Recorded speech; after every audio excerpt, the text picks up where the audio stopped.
শয়তান কিভাবে বারসিসাকে ফাঁদে ফেলেছিল? বনি ইসরায়েলের সময় এক ছোট্ট গ্রামে বারসিসা নামে অত্যন্ত ধার্মিক এক ব্যক্তি ছিল। তাকে সন্ন্যাসী বলা যেতে পারে। সে আল্লাহর একত্ববাদে বিশ্বাস করত এবং বিশ্বাস করত যে ঈসা আলাইসাল্লাম আল্লাহর একজন রসুল। সেই গ্রামে 3 ভাই ও এক বোন থাকত। সেই ভাইদের জিহাদের জন্য ডাকা হল, কিন্তু তারা বোনকে একা রেখে যেতে চাইল না। কার কাছে রাখবে চিন্তা করতে লাগল। গ্রামবাসী বারসিসার কথা বলল, কারণ গ্রামের সবাই বারসিসাকে উত্তম চরিত্রবান হিসাবে জানত। তো তারা বারসিসার কাছে গেল। যখন তার কাছে তাদের বোনকে রাখতে চাইলে সে রাজি হল না এবং বলল, আমি অভিশপ্ত শয়তানের কাছ থেকে পানা চাই, কারণ সে ভয় করছিল যে সে গুনাহে লিপ্ত হয়ে যেতে পারে। তখন শয়তান বারসিসার মনে কুমন্ত্রণা বা ওয়াসওয়াসা দিতে আসলো। চালাক শয়তান জানত যে বারসিসার মন খুবই নরম। সে কানে কানে বারসিসাকে বলল, তারা যদি ভালো কাউকে তাদের বোনের জন্য খুঁজে না পায় এবং খারাপ কারোর কাছে মেয়েটিকে রেখে যায়, তখন কি হবে? এই পরিণতি কি তোমার ভুলের জন্য নয়? বারসিসা বুঝতে পারেনি যে এটা শয়তানের কুমন্ত্রণা। মানুষের প্রতি দরদের কারণে মেয়েটিকে সে সাহায্য করতে রাজি হল। সে গির্জার বিপরীতে একটি ঘরে থাকতে দিল। গির্জার সামনে মেয়েটির জন্য খাবার রেখে আসত। মেয়েটি নিজে এসে খাবার নিয়ে যেত। বারসিসার সাথে তার দেখা হতো না। শয়তান বারসিসার কাছে আবার আসলো এবং বলল, তুমি কেন মেয়েটির খাবার তার ঘরের সামনে রেখে আসো না? এর ফলে মেয়েটাকে ঘর থেকে কেউ এতটা পথ একা একা হেঁটে বেরোতে বা ফিরে যেতে দেখবে না। বারসিসা রাজি হল এবং মেয়েটির ঘরের সামনে খাবার রেখে আসতে শুরু করল। শয়তান এতেও খুশি হল না। সে আবার আসলো এবং কানে কানে বলল, কেন তুমি তার ঘরে ভিতরে খাবার দিয়ে আসো না? ফলে মানুষ তাকে ঘর থেকে একা একা বেরোতে আর ঢুকতে দেখত না। এবার বারসিসা তার ঘরের মধ্যে খাবার দিয়ে আসতে শুরু করল। শয়তান আবার আসলো এবং বলল, মেয়েটার সাথে তোমার কথা বলা উচিত। এভাবে একা থাকলে তো সে পাগল হয়ে যাবে। বারসিসা মেয়েটির কথা চিন্তা করে তার সাথে রুমের আড়ালে কথা বলতে শুরু করল। শয়তানের কুমন্ত্রণায় একসময় তারা একই রুমে কথা বলতে লাগল। এভাবে শয়তান তার কাজের কঠিন অংশ বাস্তবায়ন করল।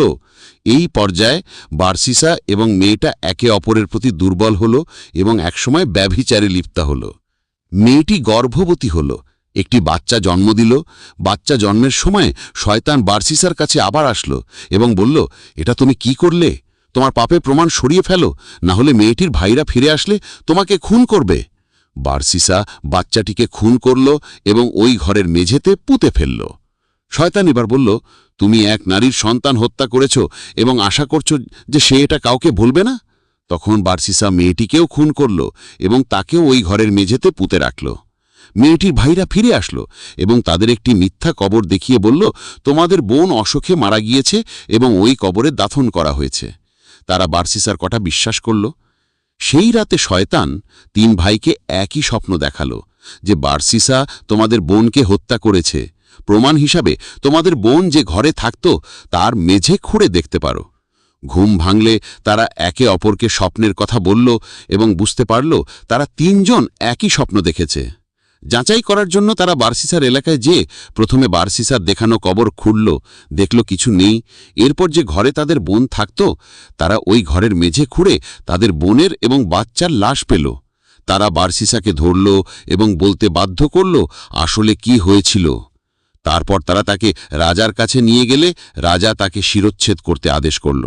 যখন বারসিসাকে শিরচ্ছেদ করতে নিয়ে যাওয়া হচ্ছিল তখন শয়তান কাছে আবার আসলো। এবার ওয়াসওয়াসা না, মানুষের রূপ নিয়ে এসে আসলো। এসে বলল, শুনো বারসিসা, আমি হলাম শয়তান। তোমার এই অবস্থা তোমার নিজের চিন্তায় হয়নি, আমিই করেছি, আর একমাত্র আমিই তোমাকে বাঁচাতে পারি যদি তুমি আমার কথা মেনে চলো। বারসিসা বলল, আমাকে কি করতে হবে? শয়তান বলল, আমাকে সিজদা করো, আমি তোমাকে রক্ষা করব। তো বাঁচার জন্য মরিয়া হয়ে বারসিসা শয়তানকে সিজদা করল এবং কাফের হয়ে গেল। সিজদা করার সাথে সাথে শয়তান তাকে বলল, আমি এখন তোমার থেকে মুক্ত, আমি আল্লাহকে ভয় করি যিনি বিশ্বজগতের প্রতিপালক। এই বলে শয়তান সেখান থেকে পালালো এবং বারসিসার শিরচ্ছেদ করা হলো। কিয়ামতের দিন বারসিসাকে যখন জীবিত করা হবে তখন সে শয়তানকে সিজদা করতে করতে উঠে দাঁড়াবে। দেখুন শয়তান কিভাবে বারসিসাকে ফাঁদে ফেলেছিল। সে এসেছিল বন্ধুর বেশে, ভালো ভালো কথা বলতে আর আপাত দৃষ্টিতে ভালো কাজে উৎসাহ দিতে, কিন্তু আসলে সে ছিল সবচেয়ে বড় শত্রু। আল্লাহ বলেন, তাদের দৃষ্টান্ত শয়তান, যে মানুষকে বলে কুফরি করো, অতপর যখন সে কুফরি করে তখন শয়তান বলে, আমি তোমার থেকে মুক্ত, আমি বিশ্বজগতের প্রতিপালক আল্লাহকে ভয় করি। ঘটনা থেকে শিক্ষা: ১. শয়তান কখনোই আপনাকে সরাসরি এসে শিরক করতে বলবে না। সে সবসময়ই আপনাকে ভালো ভালো কারণ দেখিয়ে ধোকায় ফেলবে, এবং শয়তান আমাদের যে কারো চাইতেও বেশি ধৈর্যশীল, তাই সে বারবার ফিরে আসবে। কাজেই আমরা সবসময়ই আল্লাহর কাছে আশ্রয় চাইব শয়তানের কুমন্ত্রণা থেকে রক্ষা পাওয়ার জন্য। ২. কখনোই ভাববেন না যে আপনার অনেক জ্ঞান আছে, বিচার বুদ্ধি আছে, শয়তান কিছুতেই আপনাকে ধোকায় ফেলতে পারবে না। বরং প্রকৃত জ্ঞানীরা শয়তানের ফাঁদে পড়ার ভয় সবচেয়ে বেশি করে। এই কারণেই আপনি দেখবেন আলেমদের তাকওয়া বা আল্লাহ ভীতি সবচেয়ে বেশি। ৩. কাহিনীটা নিয়ে চিন্তা করুন। শয়তান যদি প্রথমেই এসে বারসিসাকে বলতো, আমাকে সিজদা করো, বারসিসা কখনোই তা করত না। কিন্তু শয়তান তার পরিকল্পনা মোতাবেক ধীরে ধীরে একটার পর একটা ছোট ছোট ধাপে বারসিসাকে দিয়ে ভুল করিয়ে অবশেষে তাকে এমনভাবে ধ্বংস করে দেয় যে জীবন রক্ষার তাগিদে সে অবশেষে শিরক করে ফেলে, যে পাপ আল্লাহ কিছুতেই ক্ষমা করবেন না। ৪. শেষ কথা, আল্লাহ যা করতে আমাদের নিষেধ করেছেন তা থেকে আমরা বিরত থাকব। নিজে থেকে যুক্তি দেওয়ার চেষ্টা করব না যে এটা করলে কি হয়, এ আর এমন কি, আল্লাহ নিষেধ করলে কি হবে, দেখতে তো মনে হয় এটা একটা ভালো কাজ, এটা তো একটা ছোট্ট পাপ। না, আল্লাহর যে কোনো অবাধ্যতাই পাপের পথে নিয়ে যায়। আপাতদৃষ্টিতে পাপটা যত ছোটই হোক না কেন, ছোট পাপই বড় পাপের দিকে টানে, বড় পাপ টানে কুফরির দিকে।